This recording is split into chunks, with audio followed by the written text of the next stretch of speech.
Today on the John Ankerberg Show, we are examining the evidence from astronomy that points to an all-powerful creator. We're also answering the question, why have so many of the world's leading physicists, astronomers, and cosmologists that used to be atheists changed their view after studying the intricate design of the universe? How many of them now say that they believe in God or an all-powerful designer? My guest today who will answer these questions is astronomer and astrophysicist Dr. Hugh Ross, who obtained his Bachelor of Science degree in physics from the University of British Columbia, his PhD in astronomy from the University of Toronto, and for 5 years was on the faculty at Caltech. We invite you to join us for this special edition of the John Ankerberg Show. Welcome to our program. I'm John Ankerberg, and my guest today is astronomer and astrophysicist Dr. Hugh Ross. Hugh obtained his Bachelor of Science degree in physics from the University of British Columbia and his PhD in astronomy from the University of Toronto. And if that was not enough punishment, he joined the staff at Caltech out in California and did postdoctoral research on quasars. And then in 1986, he established the ministry, Reasons to Believe. So he's been a busy guy. Plus, I know that he has spoken at more than 300 universities in terms of forums or talking with other scientists and comparing views. And I'm just saying, I don't know how he does it all. Plus, he's an author. And the book that we're offering during this series, The Creator and the Cosmos, is a fantastic book. And so I hope that you'll get that. And today, Hugh, we are really going to start with something that people have not heard. And that is, when I was in school 40, 50 years ago, I went to universities that were not Christians. They were all state or they were secular institutions, okay? Got 2 masters and a doctorate. And at that time, the very astronomers that we're going to be talking about were against the Big Bang. They were against many of the theories that were floating around at that time, and they were advocating something that the bottom line was God did not do it, okay? God was not involved in our universe.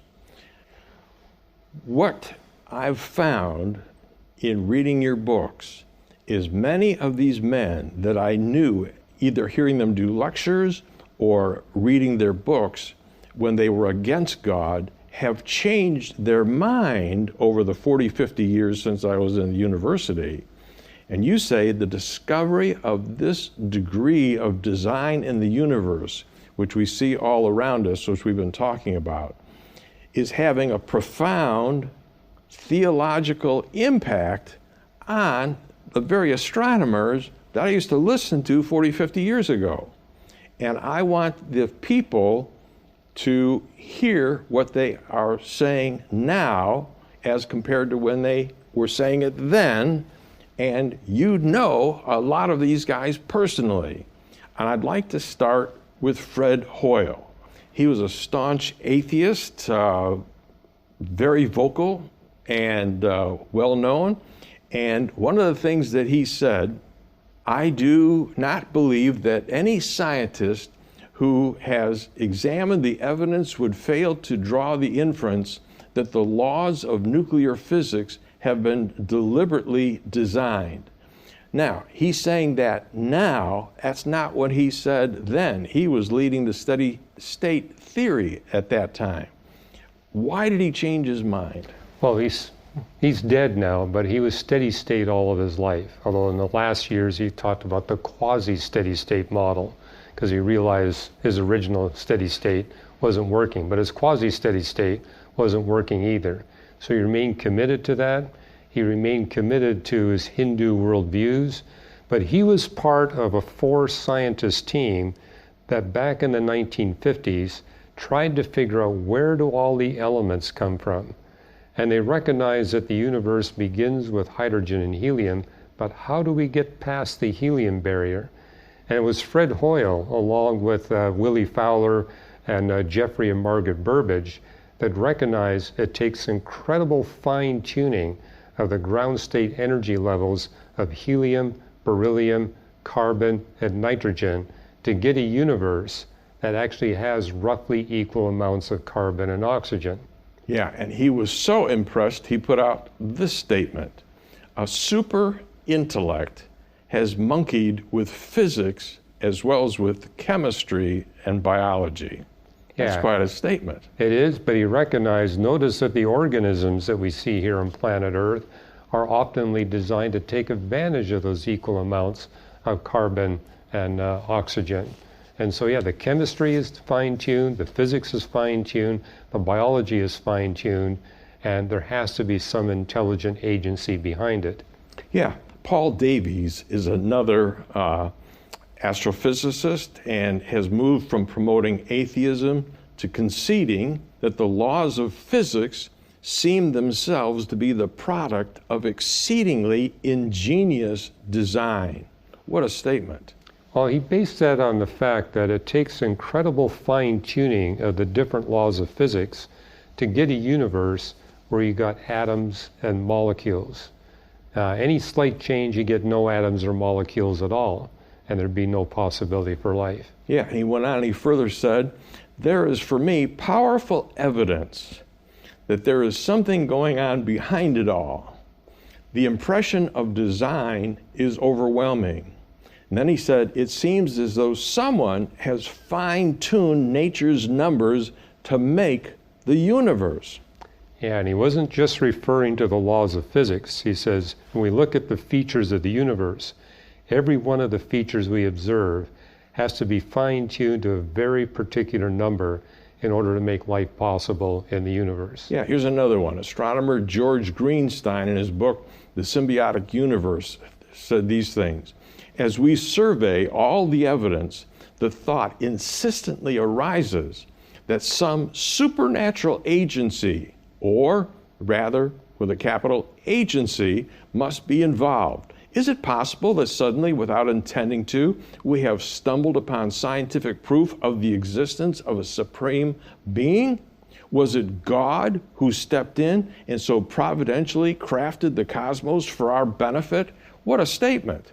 It is a statement, and it's basically making a point that scientists around the world have noted, is that advances in physics and astronomy have brought us to a point where physics and astronomy can now address theological issues.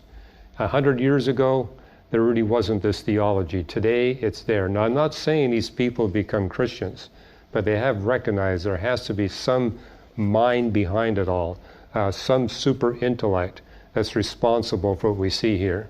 Yeah, theoretical physicist Tony Rothman, in a popular level article on the anthropic principle, which is basically, was this done for man's benefit? He said, when confronted with the order and beauty of the universe and the strange coincidences of nature, it's very tempting to take the leap of faith from science into religion. I am sure many physicists want to. I only wish that they would admit it. Well, it's like what you see in Romans chapter 1. God has revealed his truth through the creation, but it's our independent, autonomous nature that causes us to rebel against God as the authority over life. We want to run life ourselves. I think that's what he's referring to. The evidence is there. Submitting to it is the problem. Yeah, physicist Freeman Dyson wrote 2 books, and he concluded in his treatment of the anthropic principle, the problem here is to try to formulate some statement of the ultimate purpose of the universe.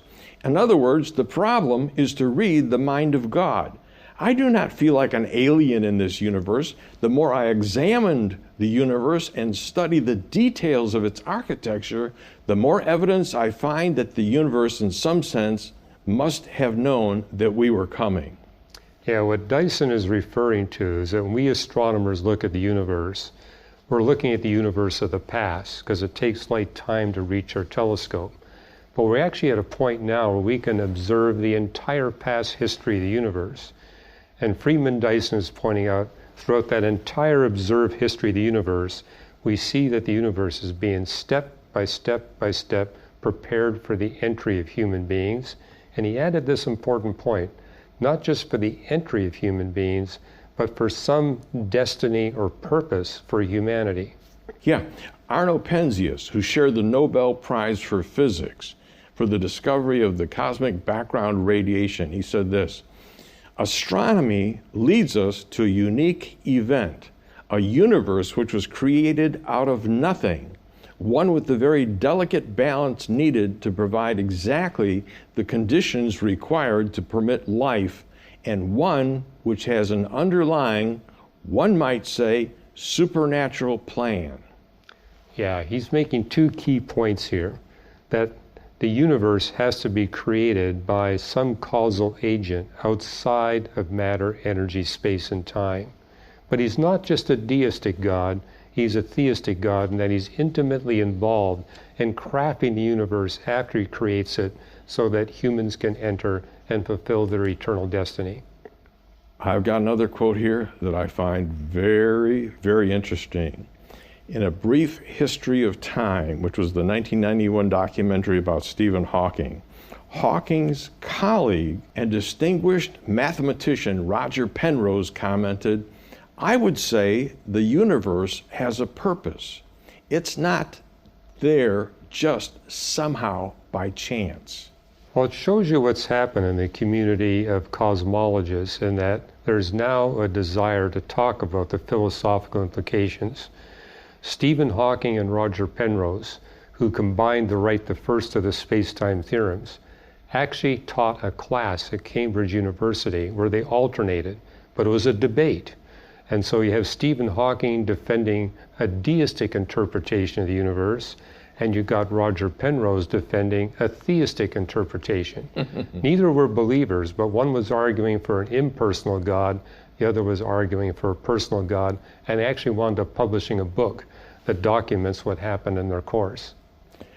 Give you another one. Hawking and Penrose colleague George Ellis made the following statement in a paper delivered at the Second Venice Conference on Cosmology and Philosophy. I don't know if you were there. Were you there? No, I wasn't there, no. Okay. The quote is, "Amazing fine-tuning occurs in the laws that make this complexity possible. Realization of the complexity of what is accomplished makes it very difficult not to use the word miraculous without taking a stand as to the ontological status of that word." They were talking about the design in the world. They were. And a story about George Ellis, he's an astrophysicist. He walked into the wrong lecture hall at a conference. It was a lecture hall on nutrition and diet. But as he was listening there, he realized, wow, there are certain proteins in the human body that depend crucially on the uncertainty principle of quantum mechanics. And he walked out saying, even the uncertainties in the universe have to be fine-tuned to make our existence possible. Yeah. Here's one that blew my mind when I read it, and I had to read it a couple times. Stephen Hawking himself conceded this: it would be very difficult to explain why the universe should have begun in just this way, except as an act of God who intended to create beings like us. And you can extend that principle to our super galaxy cluster, our galaxy cluster, our local group of galaxies, our galactic arm that we're in, local bubble, local fluff. It's designed all the ways, not just at the level of the universe. And that's where I'm hoping that my peers will actually begin to consider just how ubiquitous this design is. Yeah, cosmologist Edward Harrison makes this statement. He says, "Here is the cosmological proof of the existence of God. The design argument of Paley, updated and refurbished. The fine-tuning of the universe provides prima facie evidence of the deistic design. Take your choice, a blind chance that requires multitudes of universes, or design that requires only one. Many scientists, when they admit their views, inclined toward the teleological or design argument. Now, that might be tough for a lot of people to unscramble, but unscramble that for them. Well, back in the 1980s, I was telling public audiences this fine-tuning design evidence for the specific benefit of humanity is going to become so overwhelming and so pervasive that people who are scientists who do not want to submit to the God of the Bible are going to speculate there's an infinite number of universes, and they're all different, and our universe has these fine-tuned features by pure chance. That was in the 1980s. In the 2000s, that's exactly where the atheists went. They had nowhere else to go but to hypothesize this infinite number of universes. But it was Leonard Susskind, an agnostic astrophysicist, said, we atheists have got to stop using the multiverse. It's a bad argument. It explains everything. An argument that explains everything explains nothing. What I've done in that book, The Creator and the Cosmos, is to give you an analogy. If you've got an infinite number of universes, you're going to have an infinite number of planets just like Earth. On an infinite number of planets, you're going to have an infinite variety of birch tree species. And what do birch trees do? They peel white pieces of bark. But if you've got an infinite variety of birch tree species, one species will be peeling, at least one, rectangular pieces of thin white bark that measure 8.5 by 11 inches, which will fall on soils with random chemicals in them that'll make random markings on these pieces of birch bark that will duplicate all the scientific papers, including equations, diagrams, figures, photographs that have ever been published, meaning that, hey, all those scientific research papers, they didn't come from the minds of human beings. The multiverse did it. Wow. Well, let's take astrophysicist Robert Jastrow. He was very outspoken agnostic, and he best described what has happened to his colleagues as they have measured the cosmos. He said, for the scientist who has lived by the power of reason, the story ends like a bad dream. He has scaled the mountains of ignorance. He is about to conquer the highest peak. And as he pulls himself over the final rock, he is greeted by a band of theologians who have been sitting there for centuries. Waiting to congratulate them on their discovery. What I love about that is making the point that you see in Psalm 19. God has clearly revealed himself through two books, the book of nature and the book of scripture. And it was years ago, I was involved in a conference with 15 theologians and 15 physicists. I was the only one that was in both camps. They were sitting opposite to one another. For 30 minutes, they didn't say a word. They were terrified of one another. But then over the course of the weekend, they realized we're on the same turf. Your book is revealing the same thing that our book is revealing. They corroborate one another. Yeah, in your book, you talk about a lot of these conferences, over 300 at different universities all around the world. Just about everybody that's anybody has been to these conferences, and you know them. And you wrote in your own book, astronomers by nature tend to be independent and iconoclastic. If an opportunity for disagreement exists, they will seize it. But on the issue of the apparent fine-tuning of the cosmos for the benefit of life, and human beings in particular, the evidence is so compelling that I have yet to hear of any dissent. Yes, I do see that they all agree that design is there. Their reluctance is to attribute the design to the God of the Bible. They're also reluctant to attribute the design as something that's necessary to make us human beings possible. It was a Brazilian astronomer who wrote a paper a few years ago making the point the anthropic principle has become the prebiotic principle. What do we need in the way of the universe to be designed to make possible the building blocks of the simplest life form? It's basically a demonstration that these scientists, looking at all this overwhelming design, want to push God back. Oh, it's not designed for us. It's designed for these microbes. No, it's not designed for the microbes. It's designed for the building blocks. That's why that Brazilian astronomer and myself are both involved. We need to restore the anthropic principle. It's designed to make possible billions of humans living on this planet at one time so we can discover God and build a relationship with Him. Yeah. He wants a relationship with us. He's provided us with the evidence we need. You got all these guys saying they've changed their mind, but they won't put themselves into the hands of the creator of the universe and follow Him. What advice would you give to them? Well, I've seen a number of them go the whole way and give their lives to Jesus Christ. But it takes time. So I tell my fellow believers, when you're dealing with a scientist at that level, be patient, answer their questions, challenge them to dig deeper. Don't just look at the evidence they've seen. See if they see it everywhere. If it's everywhere, that's got to say something to you. And hey, don't be afraid of your peers. I mean, we're to humble ourselves before the greatest being in the universe. Don't you want to please Him? Yeah. Folks, next week we are going to do a very interesting topic. As you look at all these pictures and you think about the God who designed it, we're going to talk about information that He thought of before He made the universe.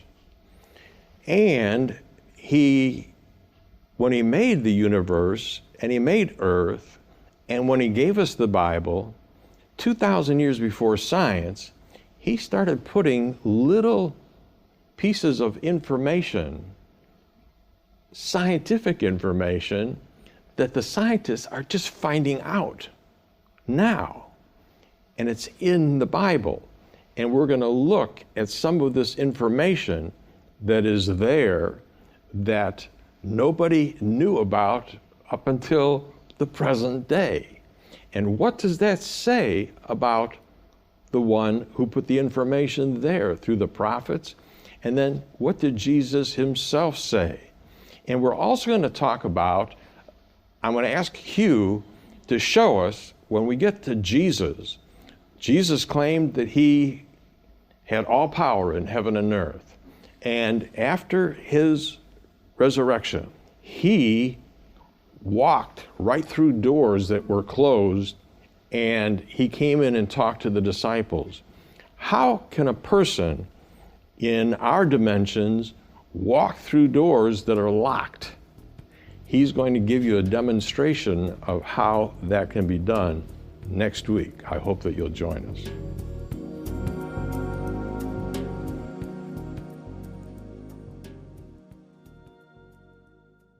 For additional resources or to view our TV program, log on to jashow.org. That's jashow.org.